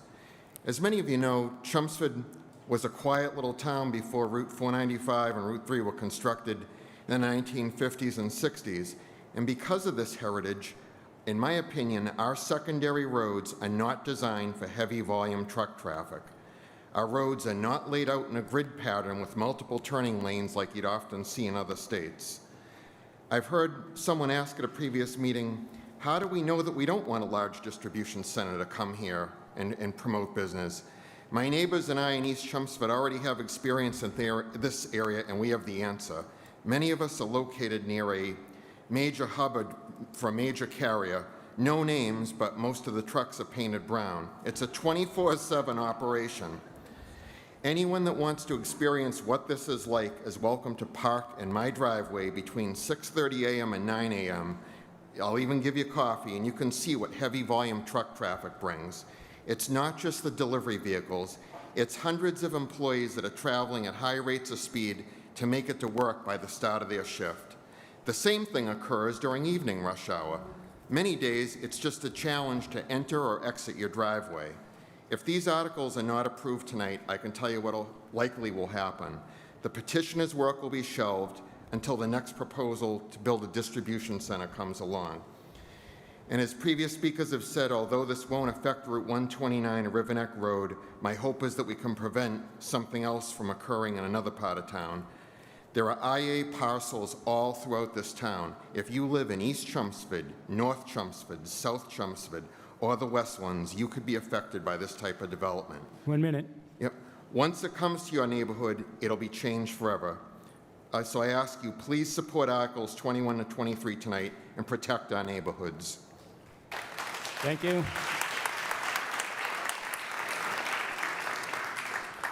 Joel Luna, 10 Carter Drive, and I'm here to speak in favor of these three articles. There are a lot of things that I was going to say, but a lot of them have been said, particularly in rebutting those who are opposed to these articles. I think there's been a lot of excellent rebuttal. Yeah, I'll try. Thank you. Two things I wanted to say is, one, I was a former ZBA member. I was on the ZBA for 13 years. If this language in the bill, if, for example, there was a business that was disallowed, and they filed an administrative appeal, it would come before us. And this language that's used in these articles is clear to me as to how you would apply it in terms of determining whether or not they have a successful appeal or not. So the language to me is clear, and it's actionable in that sense. That was the first point. Second point is, I also am a resident involved in the Riverneck thing. And I think Chris made some mention to this. I think Deirdre did as well. But there's a personal toll in the community and individually. We've been appearing before the planning board for, it's going to be a year, I think. And it's a lot of time And it's a lot of wear and tear on people, particularly those who are concerned about what's going to happen to their homes and their neighborhoods. That's why voting for these articles may not help our River Neck Road situation, but it will help prevent future of these kinds of things so that other neighborhoods, or possibly even ours again, would have to appear lengthy times in front of the planning board and hopefully, being able to speak there, which we were not allowed to last time. So again, please vote for these 3 articles. Thank you. Thank you. Hi, Matthew Castle, Precinct 6. I grew up on River Neck Road, and this is not the first time that I can recall an issue of zoning where the planning board has disregarded the interests of the people who live in the community of East Chelmsford on an important issue. I also remember the 40B housing thing back in the 2000s, where pretty much all of the residents were opposed to something, but because there were no zoning laws preventing it, the planning board went ahead and approved a project that nobody wanted. And this has happened again with this River Neck Road warehousing distribution center project. Clearly, it is up to us as the town's legislative assembly to take action to take this out of the planning board's direct hands and make it so this is something that we can decide as a community. We don't necessarily want this in our town. Thank you. Thank you.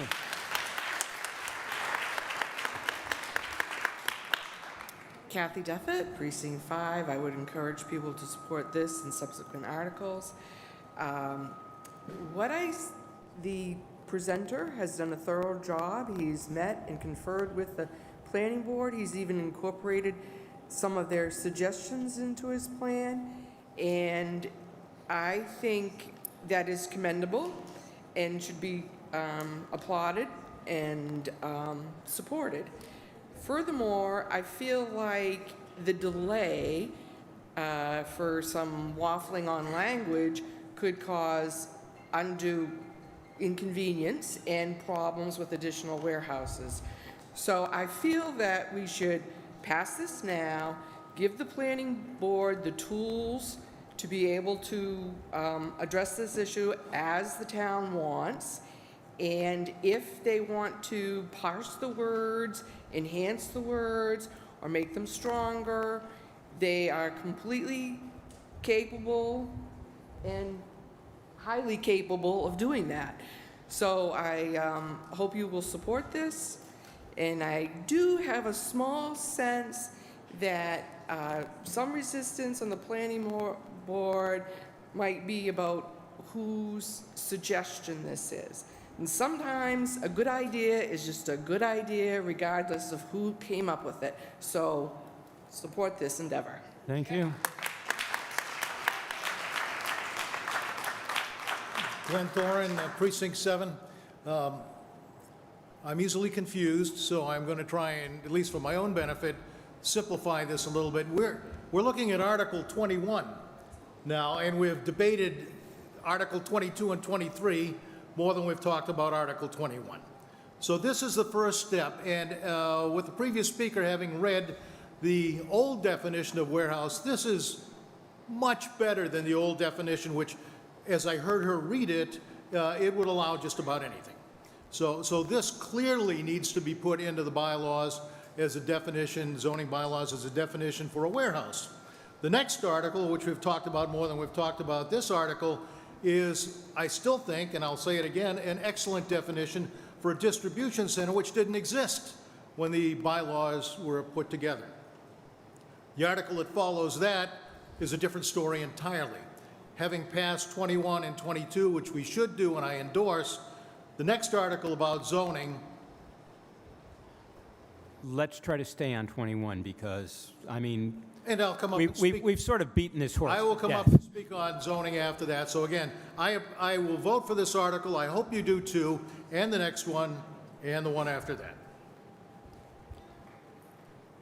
Good evening, Mr. Moderator, and you can start the clock. Chris, I think you've done a great job with this, and I think all we're doing here tonight is just laying a foundation to protect our neighborhoods. And I'd like to quote Mr. Buckley from the Davis Court when he come out and said about the River Neck Road project, and he told the planning board, "It is not our fault that the town did not protect itself by not having any restrictions already in place." And I remember he said that. And he also, it got a little contentious, and he said, we have a by right project. And you know, this clarifies a lot of stuff, and I hope everybody supports all the amendments. Thank you. Thank you.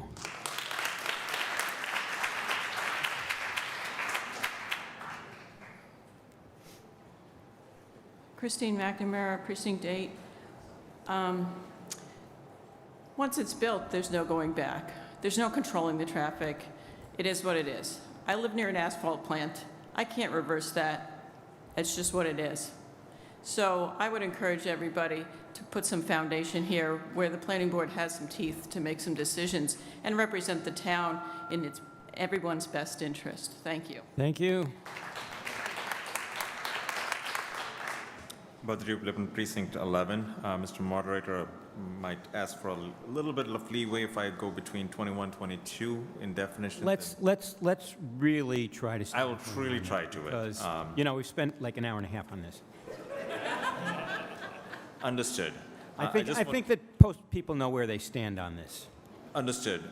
Just to clarify things in terms of the language itself, the question I have is from the planning board, if they were given the time for another 2 months to redefine this particular thing, do they think that they can actually accomplish it in 2 months, given the basis of it? Do they have a comment? This is for the planning board question. If they, because the previous planning board member said let's have a brief response from the planning board on that. Thank you. I think perhaps a yes or no.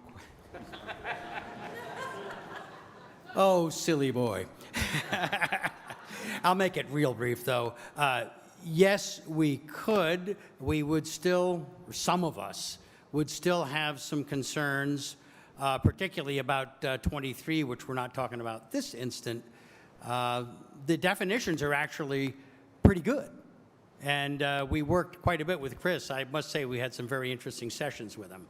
And we learned a lot, as I think he did as well. So yes is the answer, right? It's close to yes. Okay, keeping in mind that there would also be some time if you did something like that for us to have a notice for a special town meeting to vote on that. We could if it called for a special town meeting, certainly. Okay.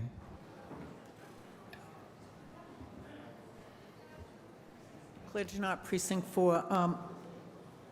I remember many years when we would say, what's the actual motion we're voting on? And I'm just looking, is the language we see on the screen what the actual motion is going to be? Because you mentioned about changes between documents, so I wanted to know. Okay, yes. Thank you. Thank you. Thomas Fall, Precinct 7. I move the question. Okay, Tom, since I appreciate the motion. However, nobody else is up there, so let's vote on Article 21. This does require a 2/3 vote. A yes is to approve the language of this bylaw amendment.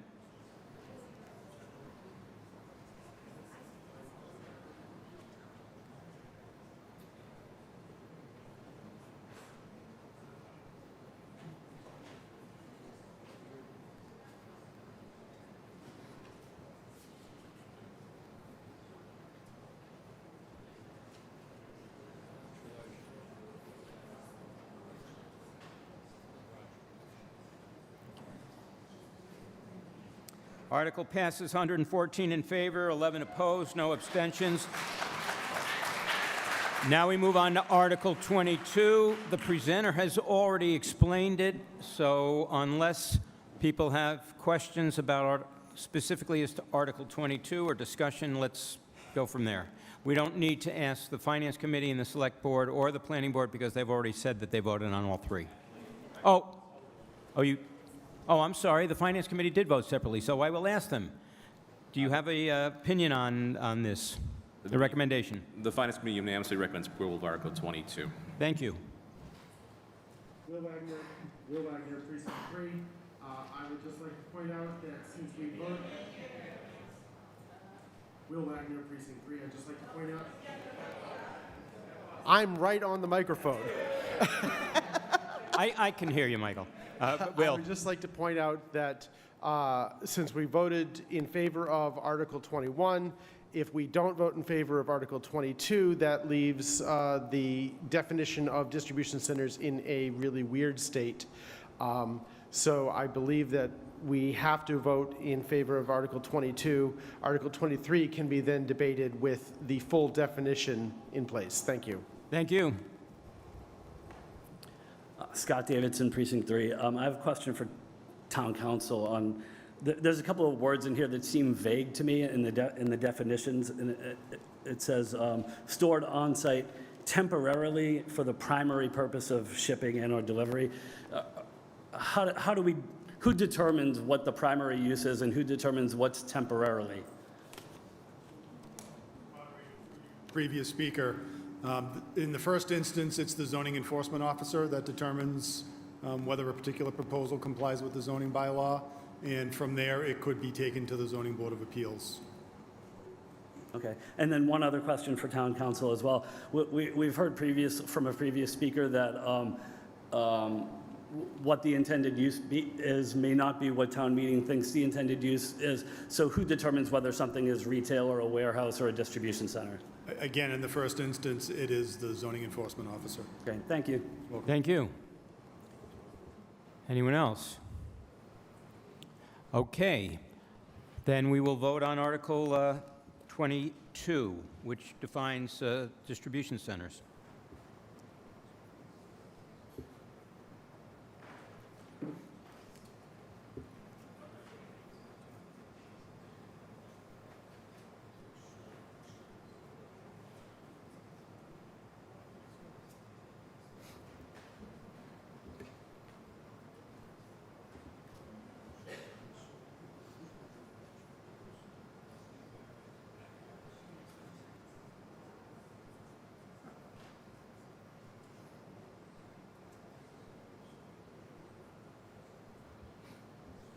Article passes 113 in favor, 11 opposed, no abstentions. We now move on to Article 23. Now, the Finance Committee, do you have a recommendation on Article 23? A majority of the Finance Committee recommends approval of Article 23 with 4 in favor and 3 against. Thank you.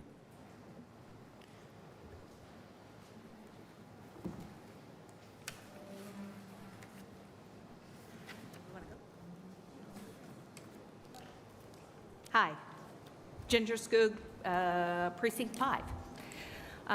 So I just wanted to speak to the overall question here that we've been debating for an hour and a half about why we're, as citizens, supporting putting this in place, even if it's imperfect. Planning Board said they could have this done in 2 months. Why didn't you? Is that a rhetorical question? It is part of debate. No, I'm asking. Oh, I'm sorry. Yes, it is. Okay, I understand. It's a rhetorical question. Thank you. I apologize. So engineers are not moving to the city. Engineers are working in the city, and they are living in towns like Chelmsford because of the character of our town, because of the quality of our town. The Planning Board mechanisms that are in place are not working. Otherwise, this body would not be applauding for every single person who gets up here and says, we do not want distribution centers. Don't clap because I don't have time. 129 overlay was intended to bring in business, absolutely, but it is intended to bring in business that is appropriate for Chelmsford. Chelmsford citizens are saying distribution centers are not appropriate. We are saying we trust our planning board to figure out whether these distribution centers could be small, medium, or large, because use case square footage is measurable. Noise, impact to our community, and citizen interest is not quantifiable the way that space is and the way that business models are. Just because the master plan says it doesn't mean that the citizens want it. 1 minute. We have brought these things here so that we can enforce a 2/3 vote before things happen. So, planning board, you don't like this? Go change it. Come back in the spring and put it to a 2/3 vote and explain to us how this was wrong. But in the meantime, this is the best we've got. We wouldn't leave free cash out there on Monday to possibly put it towards projects that are already in the pipeline. We required a 2/3 vote to put it and pull it back out of the stabilization fund. Do the same here. Make the planning board go back, tell us how to fix this stuff, come back in the spring. But in the meantime, don't do anything else. Stop it. Please vote for this, if nothing else, to put pause on this development, on this question, until we can get a better answer. Thank you. Thank you.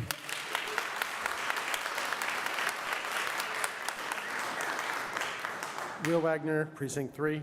I just had a question for the planning board based on this. Maybe not the planning board, maybe the original presenter. According to this chart here, a large distribution center would just not be allowed in town at all? Correct. Is there any exception that would allow it in town? If a project comes before the town that seems like it would be a great idea for a new distribution in town somewhere, then the planning board could do an overlay to allow it in the areas specific to where it would be presented. So how is that different from requiring planning board approval for the small and medium in the IA? Because the overlay would require 2/3 vote from town meeting. Okay. So all of us would have to agree that it is a great use case and location for that type of distribution center. So you can start the clock. I was in favor of the previous two articles. I think defining warehouse and defining distribution center were very important. I do believe that this is slightly short-sighted, and having to require a developer to come in and wait for town meeting, wait for planning board to prepare a presentation to town meeting to even consider the large distribution center is not going to fly with anyone in today's fast-paced development. I think having the planning board, which is already required to review anything over 20,000 square feet anyways, come before town meeting to discuss a large distribution center, as I say, is short-sighted. I would like to see this changed to have the planning board included as the large distribution center as well down the row, so PB, PB, and PB for the large distribution center. Would consider submitting an amendment for that unless it could be considered a friendly amendment. No? Okay. I'll consider submitting an amendment for that. But at the moment, I don't agree with the chart as presented. Thank you. Thank you. Excuse me, Diane Baxter, Precinct 9. So initially, I was skeptical of this article because normally I don't like the idea of outright preventing something. But I looked more closely at the zoning map. And if you look at the zoning map, you see that the IA areas in town, almost all, or maybe all, either abut a residential neighborhood or traffic going to and from those areas has to go through a residential neighborhood. So it seemed to me that if you're even allowing by special permit, you have a chance of projects being proposed in very unsuitable areas. From what I've seen from recent projects as well as projects over the last 20 plus years that I've lived here, it doesn't seem like giving the planning board the ability to regulate something through the special permit process is a very effective tool for preventing something from an unsuitable location. It seems like they have a greater ability to improve projects around the margins, but they seem to be extremely reluctant to outright prohibit a business, which, I mean, sort of makes sense that if a business owner purchases a property with an understanding that their project might fit the zoning, you might not want to prohibit it. So I think if we put in that these large centers were allowed under in IA with a special permit, that's kind of sending mixed messages to the buyers of such properties in inappropriate areas. And we may be, drawing more people in, and the planning board really doesn't have an effective way to shut out inappropriate projects. Less than a minute. So I feel like this article, again, puts a pause on things. The planning board seems to have some ideas that they could improve things. I think the idea of an overlay, maybe a thoughtful overlay now, identify specific IA areas in town that would be appropriate for such uses, and work on that. But at least right now, put a pause on additional parties coming in to propose projects that we're going to regret in the end. So I would urge you to support this article and work toward improving it in the months to come. Thank you.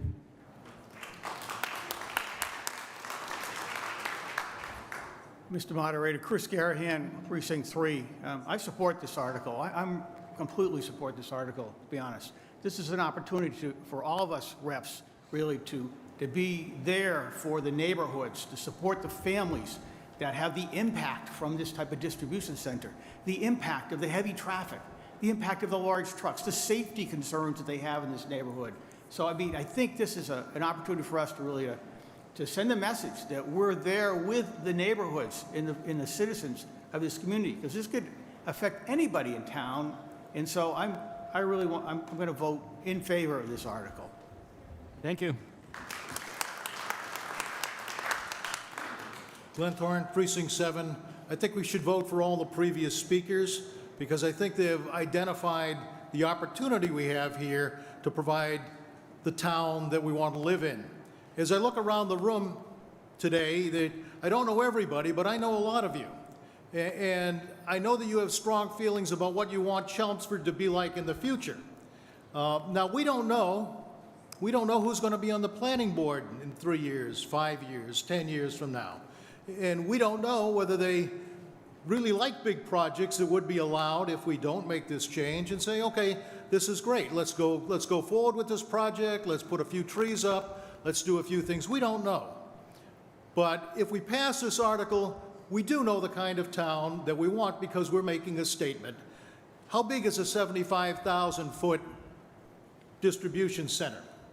Well, you go down to Simonian Field, the football field. It's 300 and some odd feet long and 160 feet wide. And picture a building at least that size, 3 stories high as a distribution center. I can't even read the numbers of the players at the other end of the field. That's how long it is. But a 75,000-foot distribution center is half again larger than what I just described to you. So it's half again wider than the football field in the same length. It's a large building. So I think this is a very reasonable accommodation that buildings larger than that is something for the traffic that would be generated, for other issues that we have in neighborhoods would be, at least at this point, not allowed in Chelmsford. So I urge you to support this article because you as a town, as representatives of a town, you get to say what this town's going to be like. And I think this is a good statement for the residents, the neighbors, the abutters to these large projects, that the town meeting cares about their needs, cares about their peace and quiet. 1 minute. There's nothing we can do about what's already in play, but there's something we can do about what might come into play. And as the speaker has said, if there's some really good project that's arguably of great benefit to the town, it can be brought to us. We can put an overlay in. It would be an exception to this 75,000-foot limit, and that's a separate, singular issue. So I urge you very strongly to support this article and make a statement about the kind of town we want Chelmsford to be. Thank you. I'm just going to ask a question. Is there anybody who's planning on speaking in opposition to it? Because if you are, then I'd like to hear it, but if you're not, then let's just proceed. So if you all are speaking in favor, I want to hear that, but if, I'm glad to hear it if there are going to be people in opposition. So is there... I am speaking in favor, but I have a slightly different point of view. No. I'm glad that you have a different point of view, but the question is, if nobody is going to speak in opposition to it, then I want to know that, okay? Is anyone, so why don't you move to the front? And because that's, I've indicated that before, and you will get to present your unique perspective, okay? I want to hear it. Tammy Arena, Precinct 3. My question is about what's the difference between truck traffic in the commercial and a small distribution center? Only because right now there's no small distribution centers allowed in the CC. If we vote on this, there will be. So now it's all retail. So what's the difference in truck traffic? Okay, you've asked, Yeah. let him answer the question so that we can get an answer.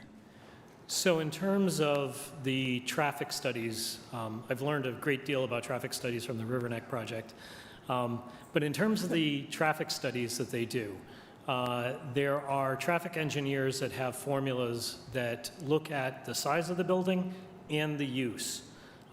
They have specific categories of uses, like a high cube warehouse that's more along the lines of the distribution center. And they look at the size of the building and the characteristics around it. So it's hard to compare without the actual traffic studies being done. But in terms of a small 20,000 and under distribution center, the impacts to the traffic would be very small compared to the large distribution center. Okay. You can start or whatever. My only concern is that now we're putting Summer Street, Parkhurst, and 110 where they can have a small distribution center, where then now they can't even have warehouses. That is my only concern. The IA, everybody's worried about IA. I'm more concerned about putting them in more places than they are now. Because right now they're in CB, and that's my only concern. I can't vote for adding it to the people on Summer Street. And not only are they added there, they're in the same, they're only going to be 50 feet away. Right now in the IA, there's special rules. And that's all. Thank you. Sam Fulton, Precinct 4. Well, wait a second. There was a gentleman in front of you who had a very unique perspective, and I'm anxious to hear it. I asked him. Oh, you asked him? Well, Hi, Rod Cleves, Precinct 10, East Chelmsford. We're all arguing a point that we think of what's going to happen. I'm going to give you something a little personal and salient to me. My sister-in-law lives in Milford, and they went through this many years ago, and like a previous speaker, an unnamed company wanted to build a distribution center in Milford. They have a lot of little black trucks with smiley faces on the side. It's a very prime company. And they thought it would be a good idea because it was going to increase their tax revenue. It was on a plot of land that wasn't in use, this kind of thing. And all I can tell you is this. She has told, and she doesn't know we're voting on this tonight. She volunteers this information. She and all of her neighbors plan their day around when the trucks are going out and when the trucks are coming in. There's the volume of traffic, and it sits right next to 495, so it's not long on their roads. But they have to know what time of day they want to go to Wendy's or to Walmart or whatever, because they know if they go at a certain time, they're going to be stuck in traffic for lots of minutes. I just want you to keep that in mind. I have an example of what really happens in a real-world situation. So I'm in favor of this article. thank you. Sam Fulton, Precinct 4. I move the question. Okay, we have a motion to move the question. What that means is that we are not going to hear any, if you vote to move the question, we will then just vote on the question. We will not hear any more debate. If you vote it down, then debate continues. So can we have a move the question? So a yes vote means we're going to then vote on the article itself. A no vote means more debate.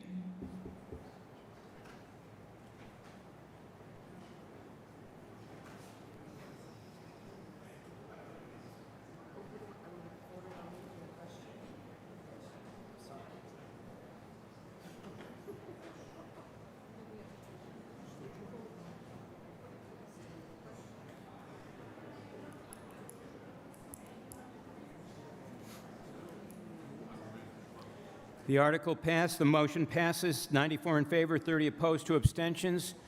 So now we're going to be voting on Article 23. A yes vote would be to impose these use regulations, and a no vote would be not to, requires a 2/3 vote.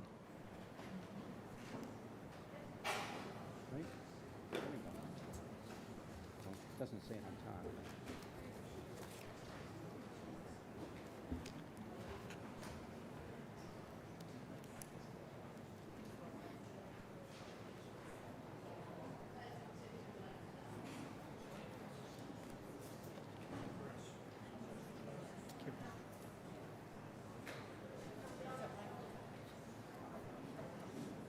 The article passes 100 in favor, 23 opposed, 1 abstention.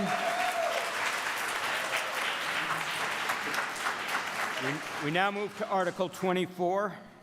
Mr. Monitor and Mr. Manager. Thank you, Mr. Moderator. It was 2 remaining articles should not take as long, certainly as. The first one is Article 24 is a brookwalk easement. This would basically, it's the formal action required by the town meeting to accept an easement that was negotiated by the planning board when it approved the project in the town center at the Oddfellows building, where you've seen all the construction take place, where they're building the restaurant on the ground floor and the housing units up above. Part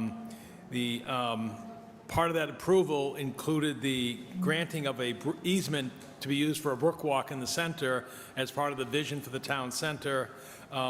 We have an agreement, again, the plan has been recorded as shown on the motion back in August of 2021 with the approval not required subdivision plan. And therefore, this is the formal acceptance of that easement. The land becomes available to the town if the town constructs the brook walk, and then the town will be responsible for the maintenance and governing the use within that easement. Certainly, there are restrictions in terms of it's only to be used basically for jogging, walking, motorized wheelchairs and so forth, as a brick walk is intended, per the language in the packet before you this evening.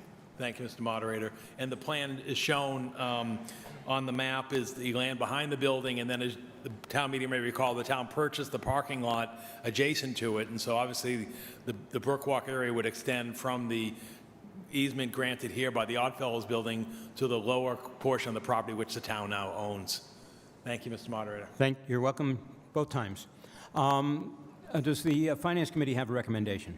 The Finance Committee unanimously recommends approval of Article 24. Does the Select Board have a recommendation? The Select Board unanimously recommends approval of Article 24. Any questions, discussion? There being none, we will vote on Article 24 to approve the easement to allow a brick walk down in the center.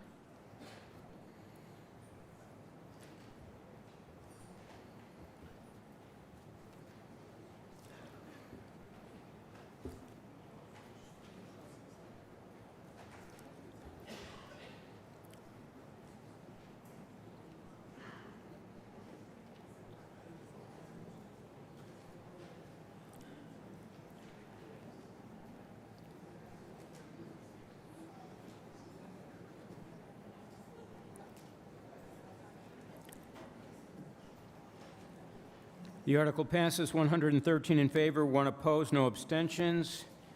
And now we move on to Article 26. Okay, Article 26 is the final article on the warrant. This is another street acceptance. This is for Nabnasset Drive. And Nabnasset Drive is located off of Dunstable Road. You see the plan there that's shown. This is a real recent subdivision which was approved last year by the Planning Board. The roadway has been constructed, as shown on the plan there, and what's being accepted is the area up until the cul-de-sac. It's been constructed and expected by Public Works and so forth, reviewed by the Select Board, approved by recommended by the Planning Board. The key thing here and the concern that was noted here is noted this is right at the town line, and the town subdivision rules and regulations require them to display on the plan possible connector roads. And there's obviously one shown in the center to Stonehill Road. And then the other one is shown connecting through the town of Westford across the town line. However, it's been made clear by town council that all that's being accepted here is the constructed subdivision roadway, which are the lots around the cul-de-sac circle. Nothing else is being accepted. And in the future, if somebody wanted to make a connection, they would have to go through the process of, again, coming here to town meeting, obtaining a 2/3 vote to and have the town accept this as a roadway. So that's what's taking place under this article. Thank you, Mr. Moderator. Thank you. Does the Finance Committee have a recommendation? The Finance Committee took no action on this article. And does the Select Board have a recommendation? The majority of the Select Board recommended approval of Article 26 with 3 in favor, 1 against, and 1 abstention. Thank you. Any questions? Alvin Draymond, Precinct 7. What was that, the objection? Do you know? No, I'm not. When the member voted against, I asked if they wanted to offer any commentary, and they did not. And Thank they are not here this evening. Thank you. Okay, there being none, we will vote on Article 26 to accept as a townway Nabnasset Drive.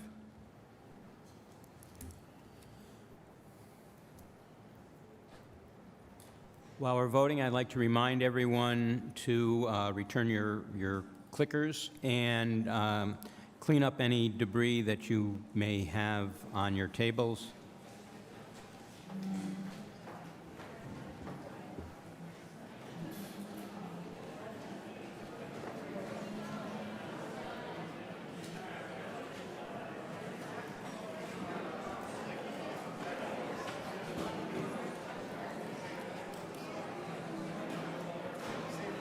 The article passes 105 in favor, 9 opposed, 2 abstentions. Do I hear a motion to adjourn? All in favor? Any opposed? Okay. Perhaps I'll see you next April.